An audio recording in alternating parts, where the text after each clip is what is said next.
Good morning. This is 5.3, section 5.3, and it's how to find the 6 trig functions based on certain conditions. And we have certain conditions here in orange, and it says the cosecant of some angle theta equals 2, which we're just going to be smart about this right now and call that 2 over 1, you know, because that's what a fraction is. Like 2 is 2 over 1, and it's in quadrant 2.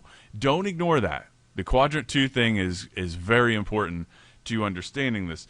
Now, I'm going to erase this, but just in case, quadrants, that's neat, is 1, 2, 3, 4. That's how that works. 1, 2, 3, 4.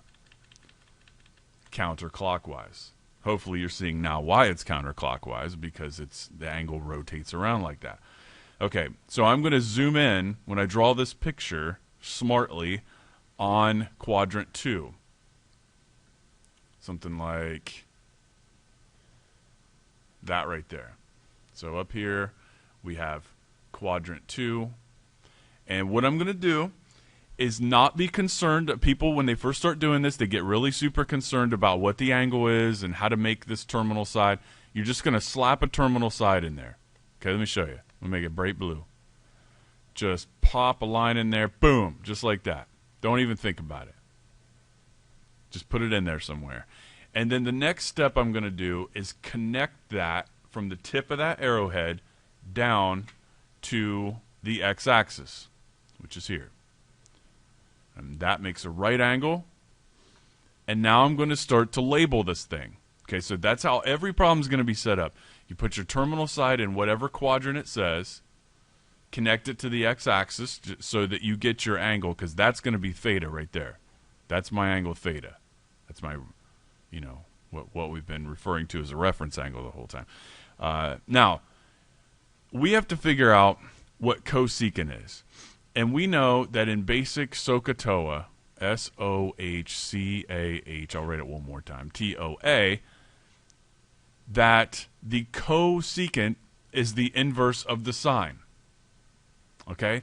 So if the sine is opposite over hypotenuse, that's what the sine is, well then the cosecant is hypotenuse over opposite, because it's the inverse. It's the flip-flop of that. So what we're looking at here is that thing is the hypotenuse. This thing is the opposite side. Now, what a lot of people like to do, and I really don't have I kind of grimace in pain every time I see it. I don't have a problem if you want to do this, is to label this based off of angle theta here and just kind of make a little note. Okay, that's the hypotenuse. This is the opposite side, and this is the adjacent side. If that makes you feel good, I say do it. Okay, I say do it. I say go for it.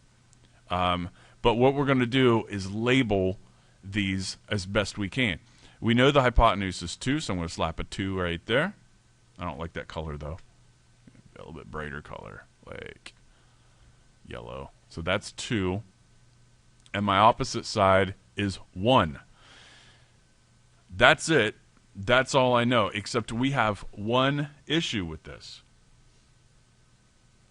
Okay? That we need to start thinking about. Since this is in quadrant 2, and this is positive, we know that and if you don't know this, you need to write this down, the terminal side, the hypotenuse, is always positive. That's important. That's a clue. You got to be like Sherlock Holmes on this stuff.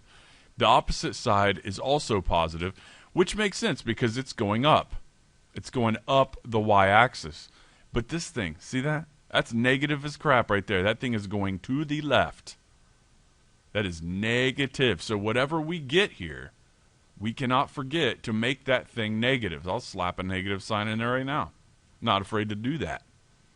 So we're going to do Pythagorean Theorem on that, and then we're going to make that value negative because it's going that way on the x-axis. So what we have is basically 1 squared plus, we'll call it the adjacent side, so we'll just use a squared equals 2 squared, which is the hypotenuse. It's always equal to the hypotenuse. And we solve this real fast. That'd be 1 plus a squared equals 4, and we subtract 1. a squared equals 3, and we square root. So the adjacent side equals the square root of 3. The square root of 3. Now, the really interesting thing is, if you super want to overthink this, it actually is plus or minus. It has been all year. Every time you do that, it's plus or minus. This is one of those occasions where it's or minus, right? Because this is negative. So that's why that if you're doing that same problem on that side, you'd get the positive version of that. I think that's pretty darn cool in a geeky way. Okay, so now I think we're good to go, and we can fill out these things. So I'll do that in like fluorescent green. For the sine of this angle, that would be opposite over hypotenuse, and we're being very careful with our sign. So that's going to be 1/2. That's 1 over 2. Cosine would be adjacent over hypotenuse, so that's going to be negative radical 3 over 2. The tangent would be opposite over adjacent, so that's 1 over negative radical 3. Now, we certainly can't have that, so we're going to multiply the top and bottom by radical 3, simplify that. So that's going to be the square root of 3 over 3, and we put our negative sign in there. Okay?